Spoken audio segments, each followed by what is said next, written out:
revolt of 1857.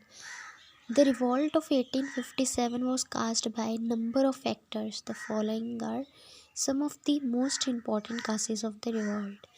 जो 1857 का विद्रोह हुआ था उसके बड़े सारे कासेस थे, उसके बड़े सारे कारण थे, पर उसमें से कुछ इम्पॉर्टेंट कासेस ही जो हैं जो मैंने यहाँ पे डिस्कस करे हैं, तो वो है सबसे पहले पॉलिटिकल कास। जब 1857 का विद्रोह हुआ था तो वो क्यों हुआ था? ब्रिटिशर्स जो थे वो तो 1757 से ही इंडिया पे रूल करना उन्होंने शुरू करा था, और फिर एक सेंचुरी के बाद 1857 में पहला विद्रोह क्यों हुआ? तो उसके पॉलिटिकल कास है कुछ, वो पॉलिटिकल कास है। Most of the zamindars, nawabs and rajas were force to become subsidiaries under the British government. बड़े सारे ज़मींदार, नवाब और राजा को ज़बरदस्ती सब्सिडियरी बनना पड़ा ब्रिटिश गवर्नमेंट के under. The newly launched policies significantly affected the rulers of the native state. जो नई नई पॉलिसीज़ जो ब्रिटिश गवर्नमेंट ला रही थी वो कहीं ना कहीं जो नेटिव स्टेट के रूलर्स थे उनको अफेक्ट कर रही थी, प्रभावित कर रही थी। रानी Lakshmibai adopted son was not permitted to sit on the throne of Jhansi. रानी लक्ष्मीबाई का जो अडॉप्टेड सन था, जो उन्होंने गोद लिया हुआ था बेटा, उसको थ्रोन पे नहीं बैठने दिया गया। ब्रिटिश गवर्नमेंट ने उससे थ्रोन पर नहीं बैठने दिया। Satara, Nagpur and Jhansi were annexed under the doctrine of lapse. Doctrine of lapse एक ऐसी पॉलिसी थी ब्रिटिश गवर्नमेंट की जिसके अकॉर्डिंग जो भी स्टेट, जिस स्टेट का जो भी किंग है, अगर उस किंग का अपना कोई बेटा नहीं है तो वो जो किंगडम है वो नेचुरली लैप्स हो जाएगी, ब्रिटिश गवर्नमेंट के अंडर आ जाएगी, वो ब्रिटिश गवर्नमेंट द्वारा चलाई जाएगी वो किंगडम। तो इस तरह से नागपुर, सतारा, झांसी ये सारे के सारे डेक्ट्रॉइन ऑफ लैप्स के अंडर जो है ब्रिटिश गवर्नमेंट के अंडर चले गए। तो ये कुछ पॉलिटिकल काज थे जिनकी वजह से 1857 का रिवॉल्ट हुआ। आगे है सोशल एंड रिलीजियस काज। अब कुछ सामाजिक और कुछ धार्मिक कारण भी रहे। उनमें से है the rapidly spreading of western civilisation in India was an alarming concern for Indian culture. अब वेस्टर्न कल्चर जो है वो बड़ी तेज़ी से फैल रहा था इंडिया में, तो ये एक अलार्मिंग कंसर्न था, एक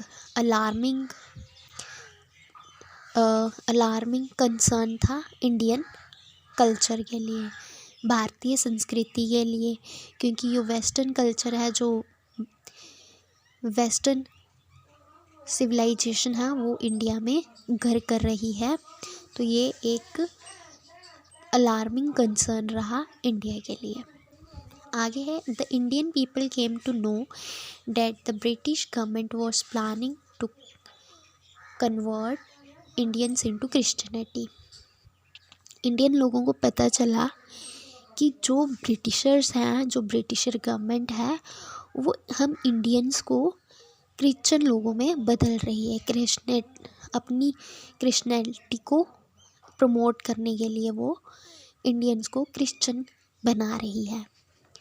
the abolition of practices like sati pratha and passed widow marriage act. अब ब्रिटिश गवर्नमेंट ने सती प्रथा को बैन कर दिया था और विडो मैरिज जैसे कुछ एक्ट को पास करा था। तो ये एक सोशल और रिलीजियस कास बना रिवॉल्ट का। Introducing western method of education who was strictly challenging to Hindus and Muslims.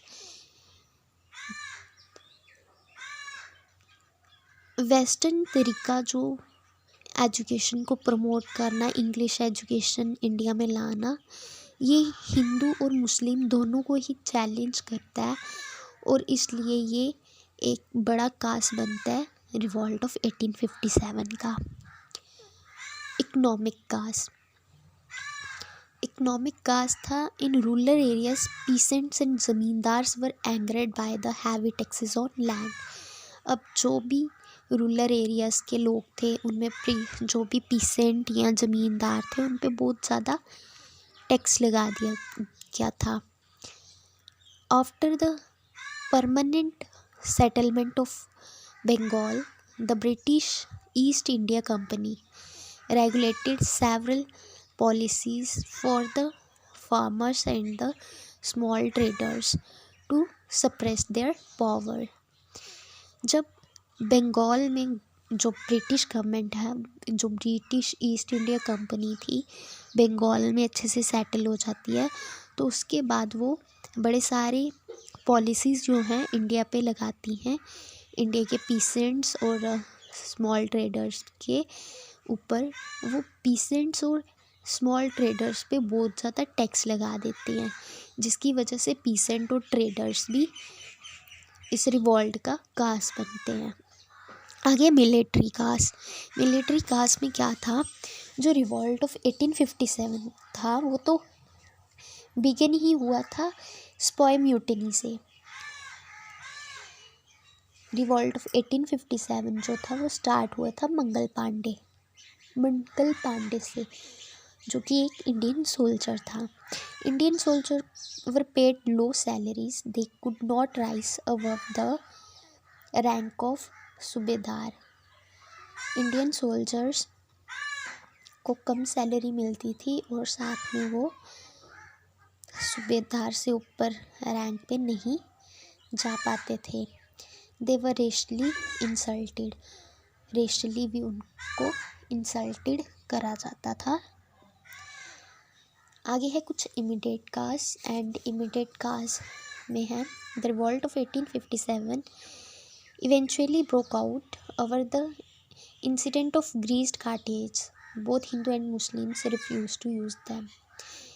जो रिवॉल्ट ऑफ 1857 जो है वो होता कब है, जब कारतूस दिए जाते हैं, ग्रीस्ड कारतूस दिए जाते हैं तो हिंदूज और मुस्लिम उस कारतूस को इस्तेमाल करने से मना कर देते हैं।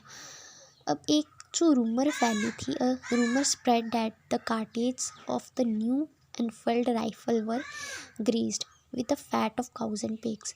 एक रूमर होती है अफवाह, एक अफवाह फैली कि जो नए कार्टेज हैं, जो नए कारतूस हैं, उनके ऊपर काऊ और पिग की फैट जो है उससे उन कार्टेज को ग्रीस करा गया, जिसकी वजह से हिंदू और मुस्लिम दोनों ही भड़क गए इस बात पे और ये एक मेजर कास बना रिवॉल्ट ऑफ 1857 का। In March 1857 Mangal Pandey, a sepoy in Barrackpore Meerut, had refuse to use their cartage and killed his senior officer. Later he was hanged on 8th of April 1857. मार्च 1857 में मंगल पांडे, जो कि एक इंडियन सिपाही थे, उन्होंने मेरठ में क्या करा, उन कार्टेज को, उन कारतूसों को चलाने से मना कर दिया और अपने सीनियर को मार दिया। और बाद में 1857 में ही अप्रैल 8 को मंगल पांडे को फांसी की सज़ा दी गई। और ये कुछ काज थे जिसकी वजह से रिवॉल्ट ऑफ 1857 हुआ। हालांकि पहले भी विद्रोह जो थे वो चलते रहे, लेकिन 1857 में सब मिल गए और फिर एक फर्स्ट वार ऑफ इंडिपेंडेंस जो कि रिवॉल्ट ऑफ 1857 हुआ। पहले क्या होता था, पहले जो है कभी कभी एक कम्युनिटी को कुछ तकलीफ़ होती थी, दूसरी को नहीं होती थी, तो वो यूनिटी नहीं होती थी, जिसकी वजह से रिवॉल्ट कभी हुआ नहीं। लेकिन जब 1857 में peasants, farmers, traders, military and Kings, nobles, ये सब जब सबको एक बराबर तकलीफ़ हो रही थी तो सभी आपस में मिल गए और रिवॉल्ट ऑफ 1857 हुआ। और रिवॉल्ट ऑफ 1857 को फर्स्ट वार ऑफ इंडिपेंडेंस भी कहते हैं। I hope guys you like the video. Thank you for watching.